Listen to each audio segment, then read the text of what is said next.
പോത്തുണ്ടി ഇരട്ടക്കൊലപാതക കേസിൽ പോലീസ് ഉടൻ കുറ്റപത്രം സമർപ്പിക്കുമെന്ന് തൃശൂർ റേഞ്ച് ഡിഐജി ഹരിശങ്കർ. കുറ്റമറ്റ രീതിയിലായിരുന്നു പോലീസ് അന്വേഷണമെന്നും സജിത കൊലപാതക കേസിന്റെ വിശദാംശങ്ങൾ പരിശോധിക്കുമെന്നും അദ്ദേഹം പറഞ്ഞു. തുടർ നടപടികൾ ചർച്ച ചെയ്യാൻ പോലീസ് യോഗം ചേർന്നു. 1 മാസത്തിനകം കുറ്റപത്രം സമർപ്പിക്കാനാണ് പോലീസ് നീക്കം. പോലീസ് വീഴ്ചയിൽ തുടരന്വേഷണമുണ്ടാവും. ജാമ്യോപാധി ലംഘിച്ചു എന്ന് കണ്ടെത്തിയിട്ടും ചെന്താമരയ്ക്കെതിരെ നടപടി സ്വീകരിക്കാത്തത് വീഴ്ചയെന്ന യോഗം വിലയിരുത്തി. അന്വേഷണത്തിന് ശേഷം ഉദ്യോഗസ്ഥർക്കെതിരെ തുടർ നടപടി സ്വീകരിക്കും. ചെന്താമരയെ ബന്ധപ്പെട്ട് നമുക്ക് 2 കേസുകളാണ്.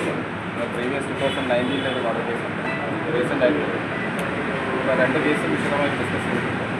അതിൽ ചെയ്യേണ്ട നടപടികൾ വളരെ കൃത്യമായിട്ട് ചെയ്യുന്നതിന് വേണ്ടിയിട്ടുള്ള നിർദ്ദേശങ്ങൾ ചാർജ് ഷീറ്റ് സ്റ്റാറ്റ്യൂട്ടറി പീരീഡിനുള്ളിൽ തന്നെ നമ്മൾ സമർപ്പിക്കും.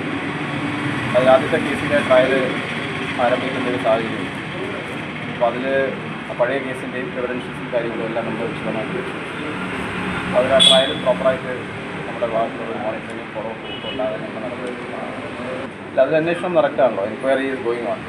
ഓൾറെഡി പ്രൈമ ഫേഷ്യ അതിനകത്തൊരു ചെറിയ ലാപ്സ് പോലീസിൻ്റെ ഭാഗത്തുനിന്നുണ്ടായിട്ടുള്ളതായിട്ട് ബോധ്യപ്പെട്ടതുകൊണ്ടാണ് ബഹുമാനപ്പെട്ട IG കർശനമായിട്ടുള്ള നടപടി.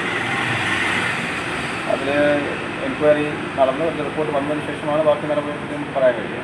Enquiry is going on. പോലീസിൻ്റെ ഭാഗത്ത് ചെയ്യാൻ ഇപ്പോഴത്തെ നിയമാവസ്ഥ അനുസരിച്ച് ചെയ്യാൻ പറ്റുന്നത് കൺസേൺഡ് കോടതിക്ക് ഒരു റിപ്പോർട്ട് കൊടുക്കാറുള്ളതാണ്. അപ്പോൾ സ്വാഭാവികമായിട്ടും അങ്ങനെ ഒരു റിപ്പോർട്ട് വരുമ്പോൾ ബഹുമാനപ്പെട്ട കോടതികൾ ഈ റെസ്പോണ്ടൻറ്റ് നോട്ടീസ് കൊടുക്കണം. കാരണം innocent violation is not a ground for forfeiture. ഒരു പക്ഷേ അയാൾക്ക് അറിയാണ്ട് അയാൾ വന്നതായിരിക്കാം. അപ്പോൾ അങ്ങനെയൊക്കെയുള്ള ഗ്രൗണ്ട്സ് കൂടി എക്സാമിൻ ചെയ്ത് അയാളുടെ ഡിഫൻസ് കൂടി കേട്ടതിന് ശേഷം മാത്രമേ ബെയിൽ ഫോർഫീച്ചറിലേക്കും മറ്റു നടപടികളിലേക്കും കോടതിയിൽ പോകാൻ. UTV news, Palakkad.